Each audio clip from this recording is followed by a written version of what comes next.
I'm going to make a new deadline of about 10 or 12 days from today. There's no reason in waiting.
Earlier you said that you were going to change the deadline from 50 days. Yeah, So what is your new deadline? I'm going to make a new deadline of about 10 or 12 days from today.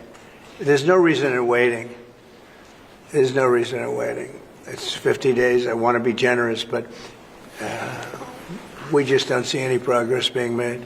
Up the deadline. It's now 10 or 12 days. Is the sanction the same that you're going to slap a 100% tariff on anybody who does business with Russia? So what I'm doing is we're going to do secondary sanctions unless we make a deal, and we might make a deal. I don't know. You don't know. It's we've done so many peace deals. This is the one I started out with, and I know President Putin called me. He wanted to know if I could help him with Iran. I said, no, I don't need your help with Iran. I need your help with Russia. And so that's the one deal that continues to linger. And we're losing 5,000. They're losing. I'm not losing. You're not losing. But 5,000 Russian and Ukrainian kids a week are dying. And that's not mentioning the people that are dying also in towns where, he's lobbing missiles into certain towns like Kiev. And he's got to make a deal. It's too many people are dying. It's a really bloody war. And the 5 is now, they're really telling me that number is obsolete. It's like 7. That's terrible. So you have 7,000 Russian and Ukrainian soldiers dying every single week for no reason whatsoever. So you would think, based on common sense, you would think he'd want to make a deal. We'll find out. No communication with publicly. Have you had any other through any channels conversations with the Russians reiterating this? In what? Reiterating this new pressure and deadline. We're going to have you're the press. I'm reiterating it to you. I'd say 10 to 12 days. I'll announce it probably tonight or tomorrow. But there's no reason to wait. If you know what the answer is going to be, why wait? And it would be sanctions and maybe tariffs, secondary tariffs. You know what a secondary tariff is. And look, the Russian economy, I don't want to do that to Russia. I love the Russian people. They're great people. I don't want to do that to Russia. But this thing, they're losing a lot of Russians. They've lost 1 million Russians. And that's the, sons. That's the sons and daughters of Russian families. They leave the house. They go, bye, Mom, bye, Dad, and then they get blown away. And Ukrainian too. Look at Ukraine. It's a disaster what's happened there. But it continues to go on.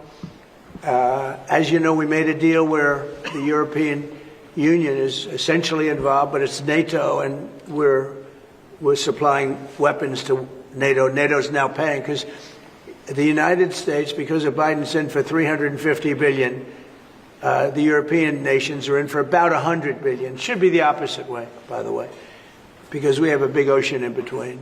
Should be the opposite way.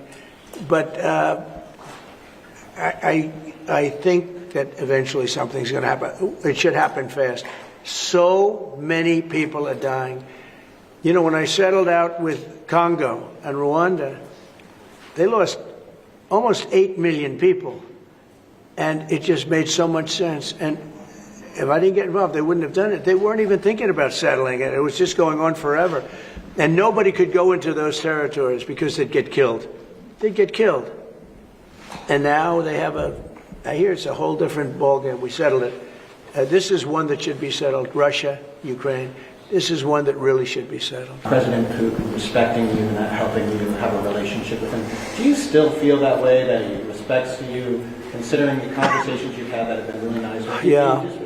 I've always gotten along with President Putin. I have had a great relationship with him. And he went through the Russia hoax, too. You know, I mean, it was, we used to talk about it. We used to say, you know, it's too bad we really can't do anything between our country. Because if we did, they'd say, oh, it's, you know, some...